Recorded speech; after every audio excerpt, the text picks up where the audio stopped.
Assalamualaikum warahmatullahi wabarakatuh. Selamat pagi anak-anak. Bagaimana kabar kalian hari ini? Alhamdulillah luar biasa, Allah Akbar. Wah, sangat semangat sekali ya pada pagi hari ini. Baik, sebelum mulai pembelajaran, tolong KM pimpin doa terlebih dahulu. Berdoa dimulai. Berdoa selesai. Baik, terima kasih ya. Sebelum mulai pembelajaran, Ibu akan mengabsen kalian terlebih dahulu. Jadi yang hadir tolong menjawab raise. Ricky, Nadia, Sofi. Baik, semuanya hadir semua ya. Apakah ada yang belum terabsen? Baik, sudah tidak ada. Baik, untuk materi pembelajaran pada pagi hari ini kita akan membahas tentang sistem ekskresi pada manusia. Sebelum Ibu memulai pembelajaran, Ibu juga akan menjelaskan apa sih tujuan pembelajaran pada pagi hari ini, kenapa kita harus mempelajari sistem ekskresi. Karena dengan sistem ekskresi kita akan dapat mendeskripsikan fungsi dan sistem ekskresi bagi manusia. Kedua, mengidentifikasi organ-organ yang berperan dalam sistem ekskresi. Keempat, menjelaskan hubungan struktur dan fungsi pada organ ginjal, kulit, paru-paru, hati, serta mengetahui kelainan dari sistem organ ekskresi ya. Baik, sebelum memulai pelajaran, Ibu akan bertanya terlebih dahulu kepada kalian. Siapa di sini yang sudah mengetahui apa itu sistem ekskresi? Saya, Bu. Ya, boleh. Silakan Ricky menjawab. Ya, betul. Ada yang mau menambahkan lagi? Ya, Dinda, silakan menjawab. Ya, betul. Baik ya, tadi sudah cukup baik apa yang sudah dijelaskan oleh teman-teman kalian. Sistem ekskresi merupakan proses pengeluaran ya zat-zat sisa metabolisme yang sudah tidak digunakan lagi oleh tubuh kita. Itu secara singkatnya ya. Selanjutnya Ibu akan menanyakan lagi kepada kalian, siapa di sini yang kalau olahraga suka mengeluarkan keringat?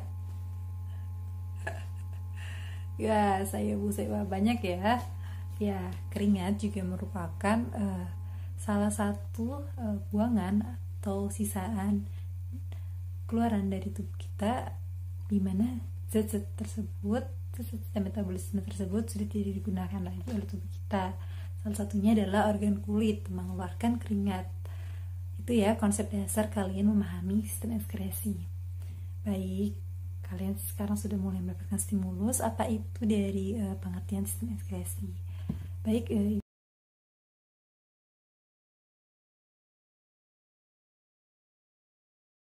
baik, ini sudah ke inti ya. Ibu akan menampilkan sebuah video, tolong kalian amati ya. Nanti setelah penampilan video itu akan Ibu tanyakan. Silakan menonton. Setelah kalian menonton video tadi, apa yang bisa kalian pahami tentang sistem ekskresi dan organ-organ sistem ekskresi? Siapa yang mau menjawab? Ya, disilahkan. Ya, betul. Siapa lagi yang mau menambahkan? Ya, betul. Semua jawabannya kalian jawab betul ya. Oke, Ibu akan sedikit menjelaskan juga. Ibu akan mengulang kembali agar kalian lebih paham lagi. Sistem ekskresi merupakan proses pengeluaran zat-zat sisa metabolisme yang sudah tidak digunakan lagi ya oleh tubuh kita. Nah, sisa metabolisme itu berupa senyawa-senyawa yang bersifat toksis atau racun, sehingga jika tidak dikeluarkan itu akan menyebabkan terganggunya fungsi-fungsi organ di dalam tubuh kita. Nah, organ-organ ini yang berperan dalam ekskresi pada manusia itu meliputi, pertama ada kulit, kedua ada ginjal, ketiga ada paru-paru, dan yang keempat ada hati. Nah, proses ekskresi ini berfungsi untuk pertama menurunkan kadar zat produk metabolisme atau metabolit dalam tubuh kita agar tidak menyebabkan akumulasi atau penimbunan. Yang kedua, melindungi sel tubuh dari zat-zat yang bersifat racun. Yang ketiga, menjaga keseimbangan cairan dalam tubuh atau hemostatis. Dan yang keempat adalah membantu mempertahankan suhu tubuh kita. Itu konsep dasar atau fungsi.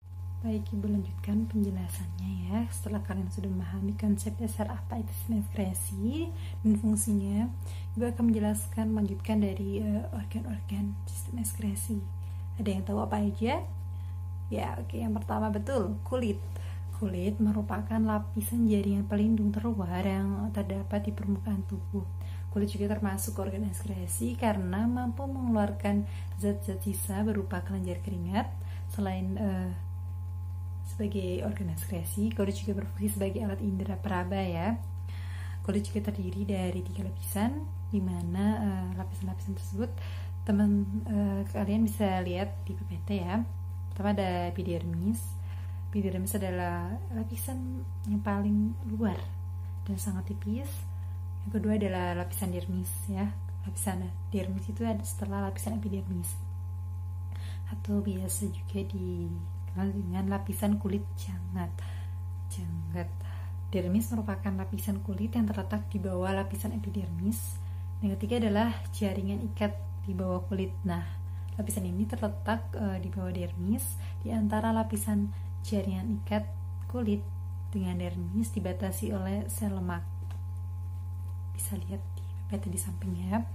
Baik, selanjutnya itu ada organ ginjal. Ya, betul.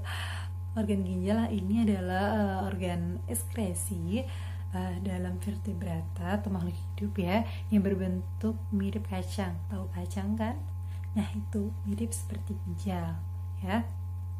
Bisa lihat di PPT samping juga agar lebih jelas. Sebagian-bagian dari sistem urin. Ginjal juga berfungsi sebagai penyaring kotoran terutama urea dari darah dan membuang bersama dengan air dalam bentuk urin. Ketika kita kencing, itu adalah merupakan zat metabolisme yang dikeluarkan dari organ ginjal. Baik, untuk bagian-bagian ginjal kalian nanti bisa mencatat ya, sambil dicatat juga, itu ada di gambar. Ginjal juga merupakan komponen utama penyusun sistem ekskresi manusia, yaitu urin. Manusia memiliki sepasang ginjal berukuran sekitar 10 cm. Ini secara umum ya ukurannya. Letak ginjal di rongga perut sebelah kiri dan sebelah kanan, ruas tulang pinggang. Ginjal juga berfungsi untuk menyaring zat-zat metabolisme dalam darah, mempertahankan keseimbangan cairan tubuh, mengekskresikan gula darah yang melebihi kadar normal, dan mengatur keseimbangan kadar asam basa dan garam di dalam tubuh. Baik, selanjutnya itu yang ketiga, ada yang tahu? Yaitu ya, betul, paru-paru. Paru-paru juga merupakan salah satu organ sistem ekskresi. Paru-paru manusia berjumlah sepasang ya, yang terletak di dalam maaf tidak ada kendala teknis ya. Ibu ulangi lagi.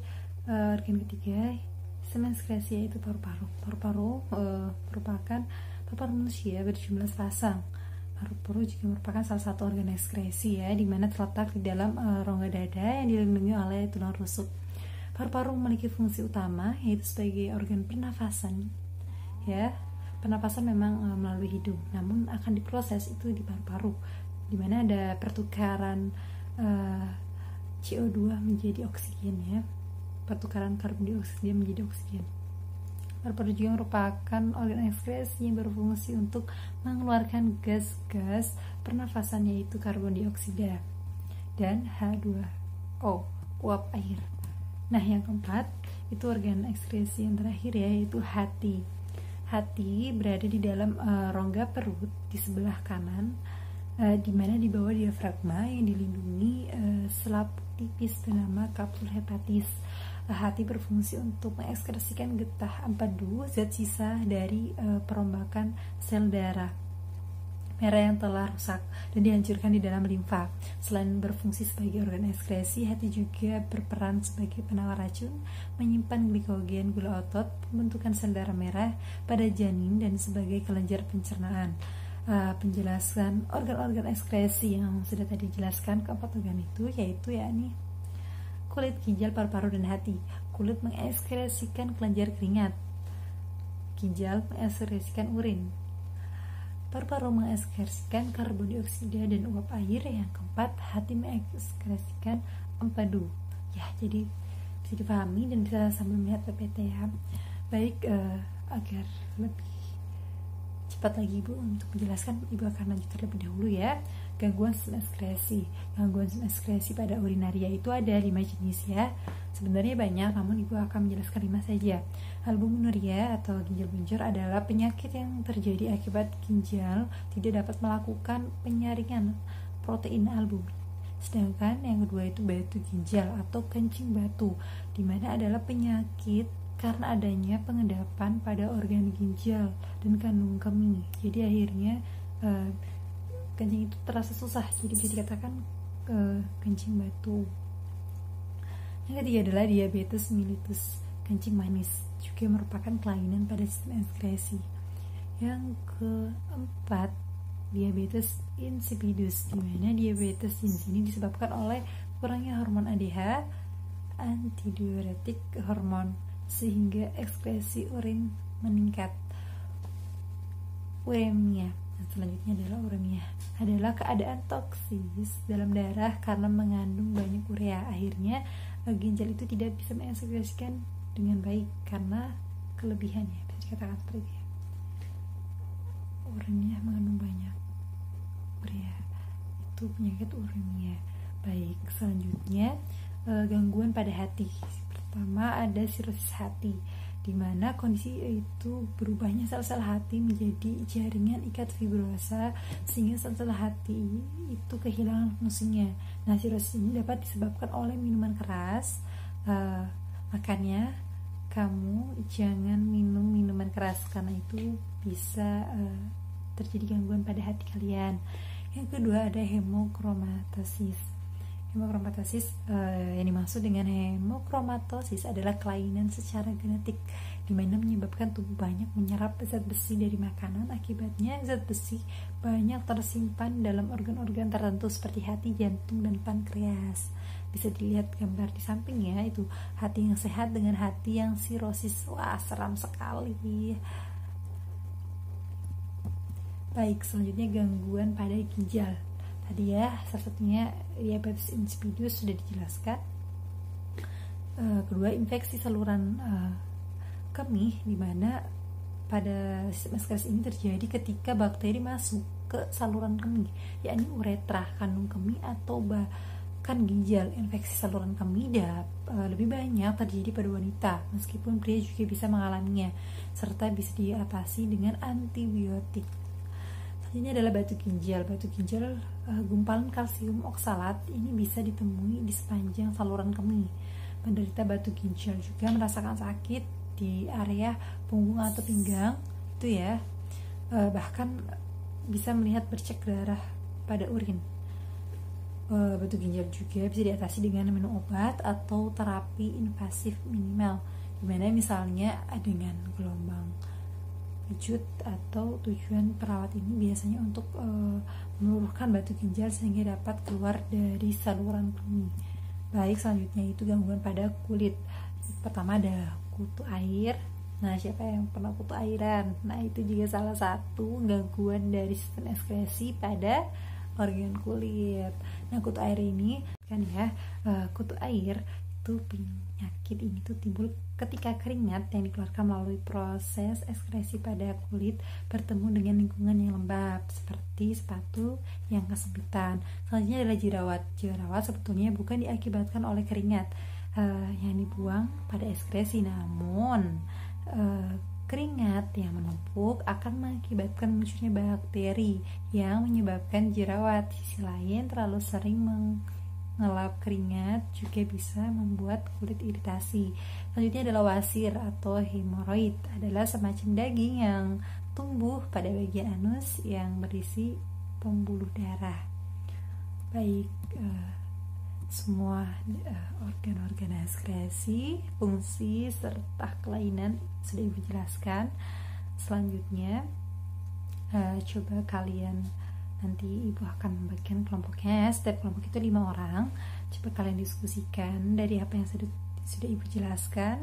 kalian buat peta konsep sebaik mungkin, nanti akan dipresentasikan satu persatu. Maka ibu akan beri waktu kalian 15 menit, cukup ya? Ya cukup dong, karena sudah dijelaskan, tinggal buat simpulan-simpulan. Baik, kelompok 1 itu mencari tentang organ kulit serta gangguannya. Kelompok 2 itu pada ginjal, fungsi serta gangguannya. Kelompok 3 pada hati, fungsi dan gangguannya sama. Dan kelompok ini ya, apalagi itu yang belum, paru-paru. Yang keempat itu paru-paru ya, mencari fungsi serta kelainan dari organ paru-paru. Yang tadi sudah ibu jelaskan, dan kalian tambahkan boleh dari internet atau dari buku ya. Kalian buat peta konsep atau simpulan dari pembelajaran kali ini. Jika sudah, nanti akan dipresentasikan setiap kelompoknya. Baik, setelah kalian sudah mendiskusikan setiap kelompoknya, coba kalian presentasikan. Silakan dari kelompok 1 terlebih dahulu. Ya, terima kasih kelompok 1, luar biasa ya simpulan dan penjelasannya. Ada tanggapan dari yang lain, mau bertanya atau menyanggah? Baik, selanjutnya kelompok 2. Wah, kelompok 2 juga keren sekali ya. Ada yang mau menambahkan atau bertanya? Dipersilakan ya. Baik, proses diskusi ini sangat lancar dengan baik, dan presentasinya juga semuanya cukup baik ya. Artinya kalian sudah memahami. Baik, sebelum ibu tutup, ada yang ingin bertanya lagi tentang sistem ekskresi atau ada yang belum paham? Baik, jika sudah tidak ada, sebelum mengakhiri pertemuan, ibu ingin memberikan tugas untuk kalian. Tolong kerjakan 10 isai dan 5 isai, 10 pilihan ganda dan 5 isai di halaman 21 ya. Itu pekerjaan rumah, agar kalian bisa mengevaluasi pembelajaran hari ini dan bisa lebih mantap lagi. Kumpulkan minggu depan ya. Baik, terima kasih. Jika sudah ada yang pertanyakan, mari kita mengucapkan alhamdulillah. Baik, ibu tutup ya. Kurang lebih mohon maaf. Assalamualaikum warahmatullahi wabarakatuh.